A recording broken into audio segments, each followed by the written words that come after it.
Бізде былтыр өңір бойынша 157 мың гектар жер қайтарылды. Биыл 200 мың үстінде гектар жерді біз қайтарамыз деп отырмыз. Сіздер осы бағытта жұмысты күшейтулеріңіз керек. Бұл кешеде көтерілді. Маған осы бойынша сұрақ қойылды. Сондықтан заңсыз алған болса, ешкімнің көңіліне қарамай бәрін қайтару керек. Ешкімнің көңіліне қараудың керегі жоқ. Бәрі заңның алдында бірдей.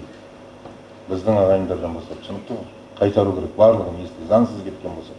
Заңды алған болса, онда ешкімнің оған ешқандай таласы жоқ. Пайдаланмай отқан жерлерді міндетті түрде қайтару керек. Пайдаланатын, соны ары қарай дамытатын кісілерге беру керек, жүргізетін. Әділ, таза.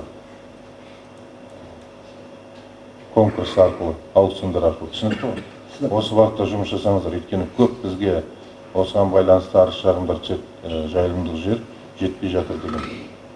Сосын сіздерге мына 4-ші деңгейдегі бюджет дұрыс жоспарланбаған ауылдарда, өйткені орындалуы сіздерде өте жоғары. Ол әрине қуантады ғой жоғары болған. Бірақ сіздер жоспарды жоғары қоюларыңыз керек.